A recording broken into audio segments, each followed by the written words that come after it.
నేటి రాశి ఫలాలు. మేషరాశి వారికి ఈరోజు అవసరానికి సన్నిహితుల సహాయ సహకారాలనేవి అందుతాయి. ఇక వ్యాపారస్తులు ఎవరైతే ఉన్నారో వారి యొక్క వ్యాపారాలు లాభసాటిగా సాగుతాయి. ఇక ఈరోజు మేషరాశి వారికి మధ్యలో నిలిచిపోయిన పనులు కూడా నిదానంగా విజయవంతంగా పూర్తి చేయగలుగుతారు. ఇక కుటుంబ వ్యవహారాలలో కీలక నిర్ణయాలు తీసుకుని ముందుకు సాగుతారు. ఇక వృత్తి ఉద్యోగాలలో ఎవరైతే ఉన్నారో వారు ఉద్యోగాలలో ఉన్న సమస్యలను ధైర్యంగా పరిష్కరించుకోగలుగుతారు. ఇక ఈరోజు మేషరాశి వారికి నూతన వస్తు వాహన యోగం అనేది కనబడుతుంది. అలాగే ఇంట శుభకార్యాలను నిర్వహిస్తారు. ఇక ఈరోజు అదృష్టవంతమైన శుభజీవనం అనేది మీకు సొంతమవుతుంది.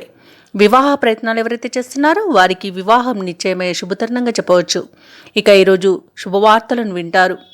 ఇక బంధుమిత్రుల అనుకూలత అనేది ఏర్పడుతుంది. కోర్టు కేసుల్లో ఎవరైతే చిక్కుకొని బాధపడుతున్నారో వారికి అనుకూలమైన తీర్పు అనేది లభిస్తుంది. ఇక ఈరోజు మేషరాశి వారు నూతన ఉత్సాహంతో కార్యక్రమాలన్నింటినీ కూడా పూర్తి చేయగలుగుతారు.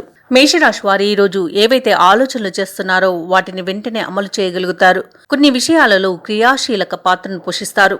ఇక ఈరోజు మేషరాశి వారికి చిరకాల కోరిక మరియు ఆశ అనేది నెరవేరుతుంది.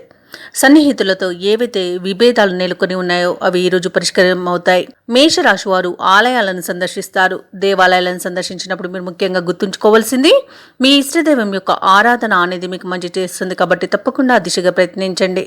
ఇక మేషరాశి వారి యొక్క నైపుణ్యం సమర్థతకు తగిన గుర్తింపు అనేది ఈరోజు వస్తుంది. ఇక ఈరోజు మొత్తంగా చూసుకుంటే మేషరాశి వారికి రాబడి అనేది ఆశించిన విధంగా ఉంటుంది. ఇక ఎవరైతే షేర్ మార్కెట్లలో పెట్టుబడులు పెడుతున్నారో వారు మంచి లాభాలను అందుకుంటారు. వ్యవసాయదారులకు పంట లాభ సూచన అనేది కనబడుతుంది. ఇక ఈరోజు సినీ రంగం వారికి మంచి అభివృద్ధి అనేది కనబడుతుంది. ఇక వైద్య రంగం వారు మంచి పేరు ప్రఖ్యాతులను సాధించగలుగుతారు. ఇక క్రీడాకారులకు కళాకారులకు మంచి అవకాశాలు అనేవి దక్కుతాయి. వ్యాపార వాణిజ్యవేత్తలు ఎవరైతే ఉన్నారో వారి యొక్క వ్యాపారాలు అనేవి లాభసాటిగా సాగుతాయి. అలాగే ప్రభుత్వ ఉద్యోగస్తులకు అత్యంత కీలక సమాచారం ఒకటి రావచ్చు. అలాగే చిత్ర పరిశ్రమ వారు క్రీడాకారులు మరిన్ని అవకాశాలను సాధిస్తారు. ఇక విద్యార్థులు సాంకేతిక విద్యలలో అవకాశాలను దక్కించుకోగలుగుతారు. ముఖ్యంగా మహిళలకి శుభవర్తమానాలనేవి అందుతాయి. ఇక ఈరోజు మేషరాశి వారికి అదృష్ట రంగులు నలుపు మరియు ఆకుపచ్చ, ప్రతికూలమైన రంగు పసుపు, అదృష్ట సంఖ్య 6. ఈరోజు మేషరాశి వారు శివాష్టకాన్ని పఠించడం వలన మంచి శుభ ఫలితాలను పొందుతారు. అలాగే పనులలో వచ్చే ఆటంకాలని తొలగించుకోగలుగుతారు. ఈ వీడియో నచ్చినట్లయితే లైక్ చేయండి, షేర్ చేయండి, అలాగే సబ్స్క్రైబ్ చేయడం అస్సలు మర్చిపోవద్దు. అంతా శుభమే జరుగుతుంది.